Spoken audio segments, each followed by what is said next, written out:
fraud. We hear about it a lot: financial fraud, political fraud, and more. But food fraud? It turns out that this is a more significant issue than one might imagine. Dr. Amy Kirscher, director of the Food Protection and Defense Institute at the University of Minnesota, is a leading voice on this issue. I'm Kelly Brownell, director of the World Food Policy Center at Duke University and professor of public policy at Duke. So, Amy, welcome back to the show. Thanks for having me, Kelly. You and I had a conversation last year when I was fortunate enough to visit your center at the University of Minnesota, in which you described your work on food fraud. I found the topic and your work on it absolutely fascinating, and I would love to have you share some of your insights with our listeners. I'd like to begin with asking you, what do you mean by food fraud? Thanks, Kelly. Food fraud is the misrepresentation of food as expected.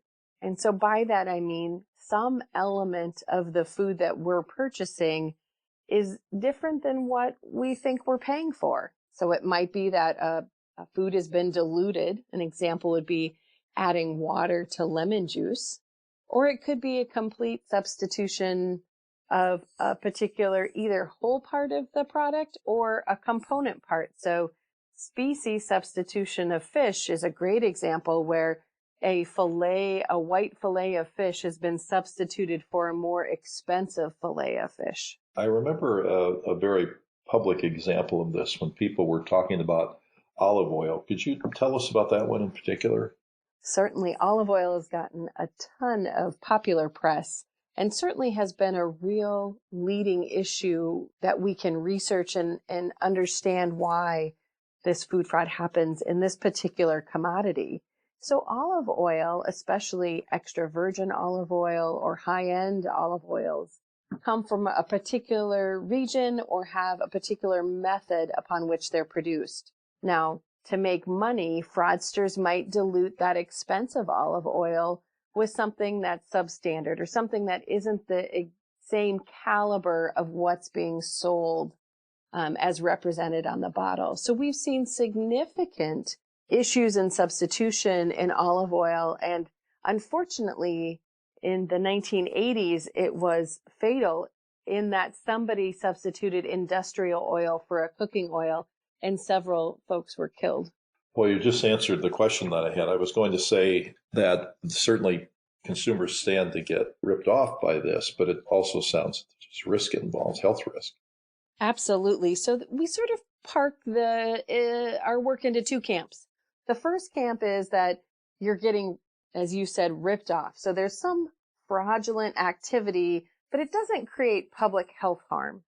And then the other category where we spend a lot of our time and we're more concerned is where there's an element of public health harm that could result of the fraudulent behavior. Often we see that in products that have substitutions in them or are mislabeled. A great example was several years ago, we had cumin that had peanut protein in it because it was boosting the color of the cumin, which didn't have a great harvest season. All of a sudden, you have an undeclared allergen in a spice that no one expects to be there.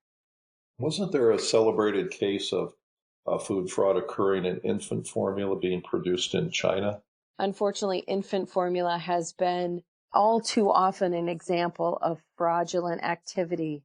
Part of the reason is, especially in food fraud, we see that people enter and become fraudsters because they can make money. So those things that have a high price point is one area that we see a lot of fraudulent activity. So infant formula, spices, seafood, all of those areas, because of the higher price point, people think they can make more money.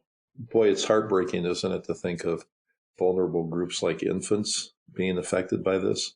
Absolutely. I think the infant group, certainly, I can't imagine being a parent of a child with allergies like peanut allergies and seemingly harmlessly adding a spice to maybe your family recipe of chili and then all of a sudden having someone go into anaphylactic shock. So it really is challenging and paralyzing to think about the catastrophic outcomes that could result from food fraud.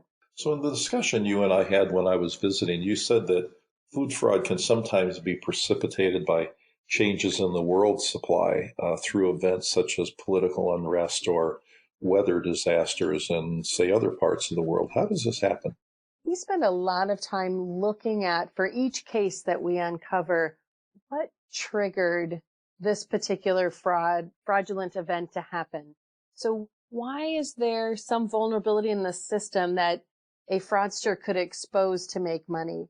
We often see that there are environmental conditions or current situations that create this opportunity. So perhaps it is a adverse weather event where there's been a frost and we've lost a particular produce.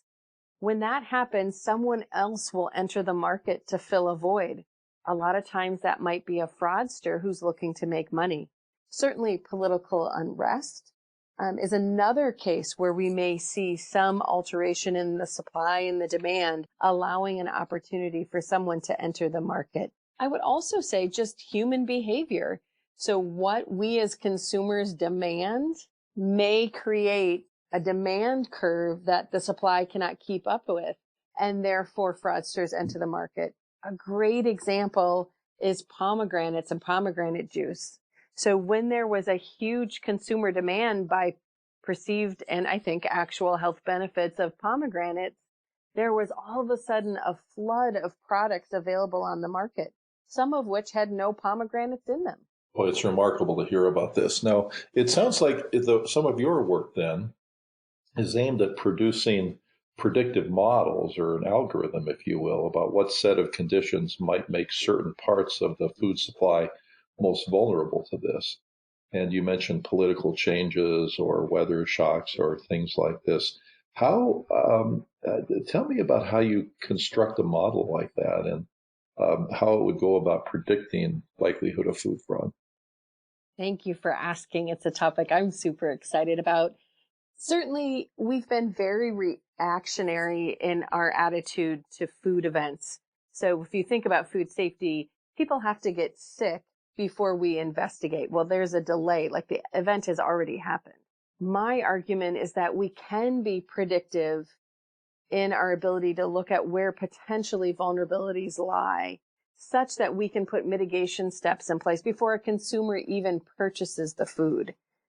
So when I think about big data and algorithms and this predictive aspect, we need to understand what creates a condition for fraudsters to operate. Well, we know that when there are shifts in supply and demand, that happens. And so we look to what creates those shifts. It might be a weather event. Potentially it is a trade event. So when we start capturing those triggers that result or have resulted in fraud, we can then proactively look at those triggers in the future. So if we project that there's going to be an adverse weather event or that there'll be a trade situation, we can better understand the cascading effects of that such that we can put mitigation steps in place. So let me give you an example.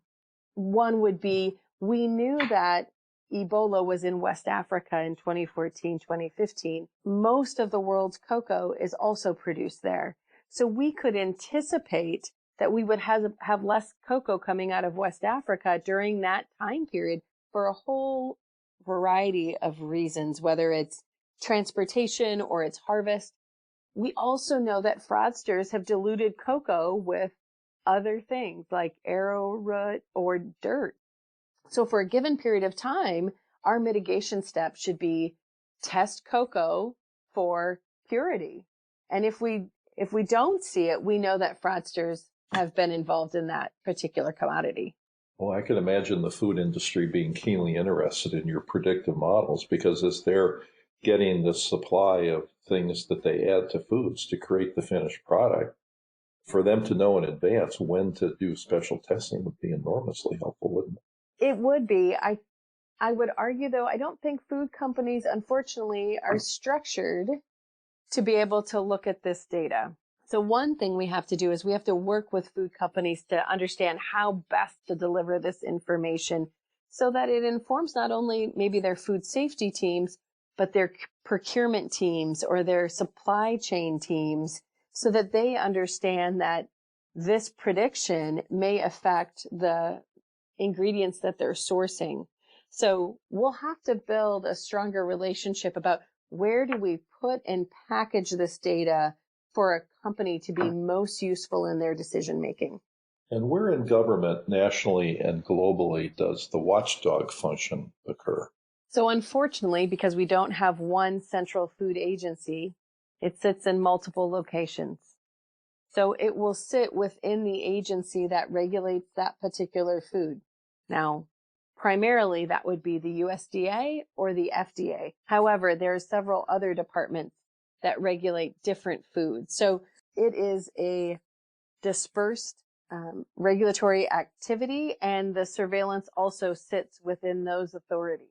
Well, you get the sense that monitoring the safety and the honesty of the food supply is an incredibly important but daunting task. So I'm really delighted you and others are working on this, and I'm so happy that you were able to join us. So thank you so much, Amy.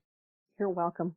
Our guest has been Dr. Amy Kirscher, Director of the Food Protection and Defense Institute at the University of Minnesota. And to our listeners, we thank you as well. Please subscribe to the Leading Voices in Food at Google Play, Stitcher, Radio Public, or Apple Podcasts, or by visiting our website at the Duke World Food Policy Center. Thank you. This is Kelly Brownell.